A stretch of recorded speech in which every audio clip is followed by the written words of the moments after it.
Hey guys, it's Prayer Marie.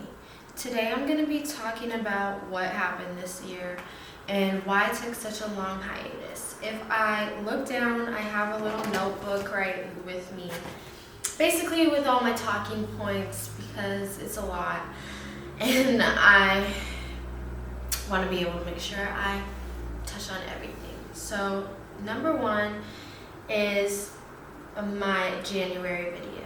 I made a lot of promises saying what I was going to do and how I was going to put myself out there, and I haven't exactly delivered.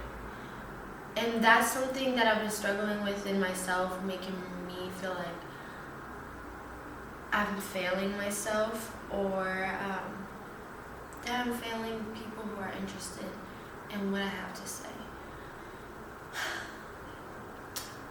A lot has happened this year and it has caused many delays, but I wanted to really just go in on what those things were, and then I'm going to end this with basically what my plans for next year are. So the first thing that happened was February 14th. I got in a really bad car crash with my friend. There was a person who hit us going the wrong way on a one-way and ran a red light. And I wasn't wearing my seatbelt, which was the biggest mistake of my life. If I had worn my seatbelt, I wouldn't have a brain injury. I wouldn't have all the pain that I do every single day from getting projectile out of the car.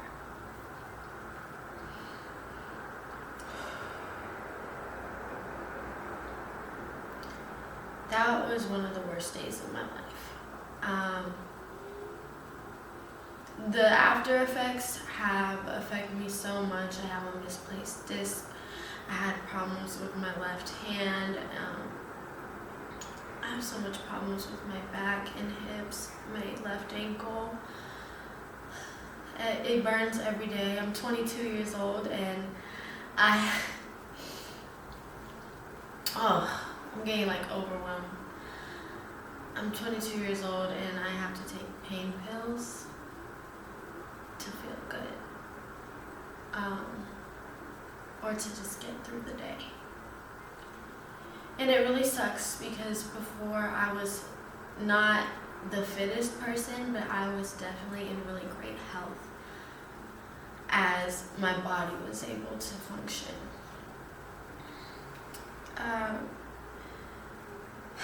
Sorry, you guys. The next talking point I want to talk about is I was already planning to start school for audio engineering.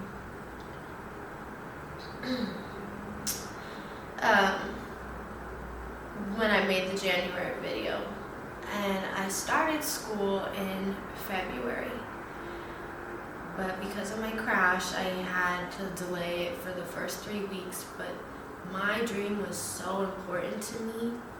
After 3 weeks, I was ready to try. And I had the worst headaches. I was in terrible pain. I had to take med pills constantly.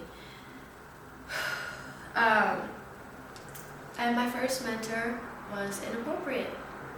I was supposed to have an online mentor and then one in-person mentor in the studio, and my whole plan was to have access to a really nice studio and make my songs and drop an album at the end of my schooling. And my first mentor, the one that was in person, he was inappropriate. There were several occasions, and mind you, this is fresh brain injury. I didn't have the reaction time or the clear thinking process. My frontal lobe was completely disconnected. Not my frontal lobe, I'm sorry. The white stuff, the white matter in between your left and your right side of your brain was completely disconnected. So I wasn't thinking straight, and so it's after having a few conversations with the people who were in my life at the time and how I was feeling about it, I ended up bringing it to my school, and there wasn't another studio for me to go to. So my schooling turned all online. And that was basically, all right, no access to a professional studio, no album.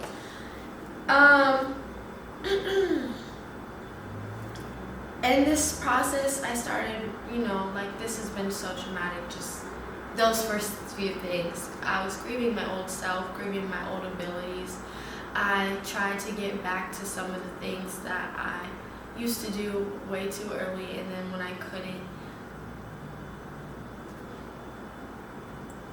I was really frustrated. And during this time, I really didn't have the energy, and I had isolated myself a lot, and I felt so alone. I wasn't really hanging out with my friends, and I thought to myself, I'm sorry, if I feel this alone,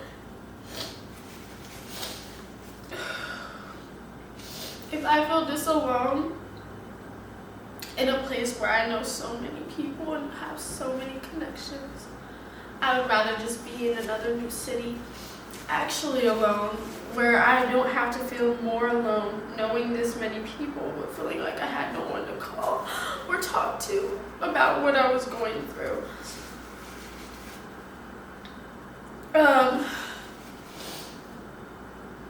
And I'm sorry for that, because I honestly underestimated the power of some of my friendships in Dallas after making the decision to move to Houston, which made more isolation. Houston is great. People are really nice here. My main problem is at least the main culture I have been introduced around is alcohol and drinking. And I felt myself going through kind of a dark patch because I was really alone out here and lonely constantly throughout the days. But then people would be like, hey, do you want to go out? And then I'd be around so many people. I'd still feel really alone. And I've struggled with that. This is my third city I've moved to. I first moved to Chicago at 18, and then at 19 and a half I moved to Dallas, and then now I'm here in Houston. And I'm used to the isolation phase, but I think when somebody is going through so much emotionally and then isolates themselves on top of that, it can be really hard and bad for you, because we're all human and humans need connection. We need people. People need each other.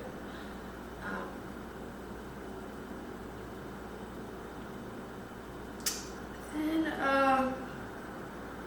in October, I basically just took a break and really isolated myself most of October, and then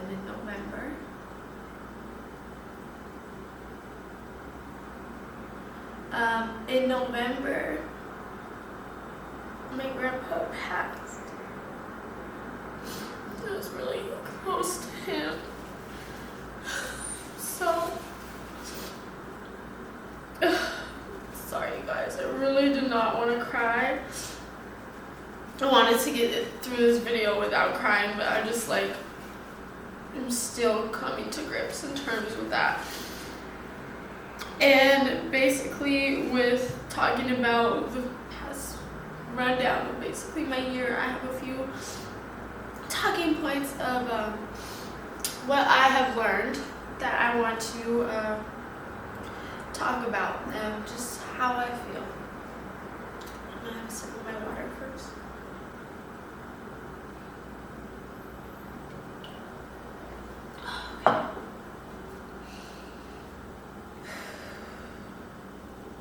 Okay, so the first talking point is depression is a demon, rebuke it. And what I basically mean by that is depression, anxiety, PTSD, those are just a few things that I have been diagnosed with and clung to my identity. And I'm learning now, if I wake up every day and say I am depressed, I am anxious, I'm letting my PTSD and the trauma that's happened to me take over my life and take over myself, I will never move forward in life. Depression is a demon. Rebuke it. The way to not feel depressed is clean up your room that you've been looking at and letting get so dirty. Do that thing that you've been thinking about and been called to do for so long, but you have chosen not to.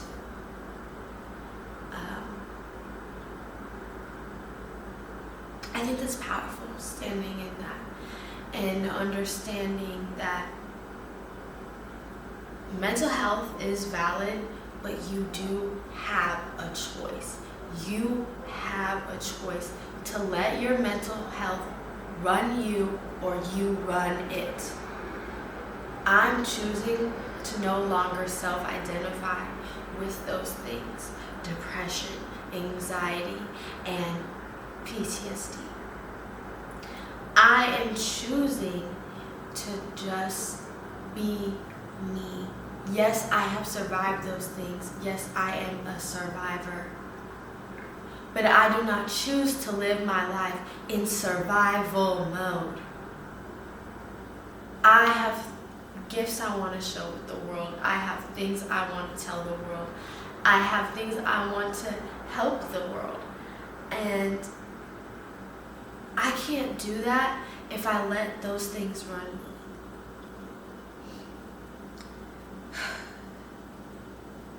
Trying to be more confident, trying to be more comfortable with being vulnerable is my next talking point. Being authentic.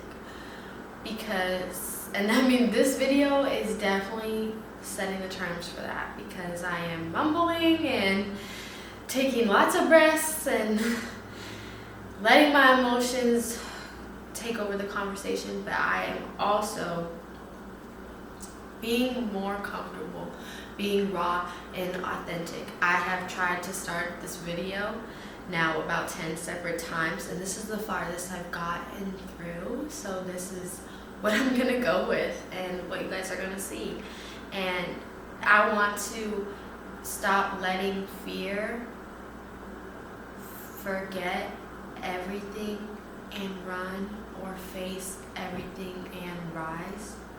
Letting fear stop me from being my most authentic self. Because I have so much great things about me with the world to share, and I want to share those things. I have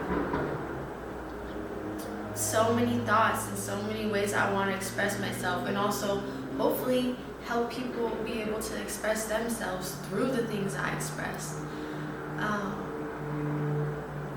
To the point where it's like, not doing these things, not stepping forward into my power, and when I'm getting called to have these certain things and these certain ideas and not acting through on them, that is what is aiding my depression 100%, is me not being authentic to myself. So I am trying to learn to be more authentic with myself this coming year.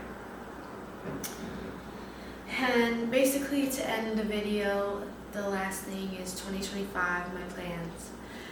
All gas, no brakes. I am going to be doing 100% everything I can to show up for myself and show up for you guys and show what I want to show, what I'm made of, you know? I think there's power in deciding I'm not gonna let myself get in the way of my dreams anymore. I've been an aspiring artist.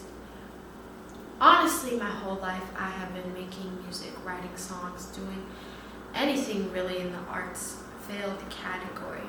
But professionally, since 18 years old, and I'm now 22. I have a music video, a whole song, a whole music video I made 3 years ago. 3 years ago. And it's not out. It's on this channel, but it's unlisted, so only people I send the link to can have it. And I watched it the other day, and it showed me really, where could I be now if I had stayed consistent with that drive I had back then, instead of letting my fear get in the way. I did all of that. I collabed with a rapper. I made my ex record it, not once, but 3 separate times, different takes, because I didn't like certain takes, and record and edit it. I never made it public. I don't want to be that person anymore that lets myself get in the way of myself. So this year, like I said, all gas, no brakes. I'm going to be just showing my passion. So I'm going to be releasing music. I'm going to do more with my poetry. And I hope you guys stay tuned. Anyways, let me know if you guys resonated with anything in the video. Wear your seatbelt always. Please don't drink and drive. I know some people, when they hear that and they haven't had something like this, experience something like this, they just, oh, like, whatever. They kind of shrug it off. It's not a joke. It ruins people's lives out here. And just because it wasn't you or hasn't been you doesn't mean it can't be you, or you causing that to somebody else. Don't drink and drive. Anyways, with that being said, I am going to close out this video. Basically just saying thank you for watching, and if you are interested in what I have to share with the world coming 2025, please subscribe. Thank you.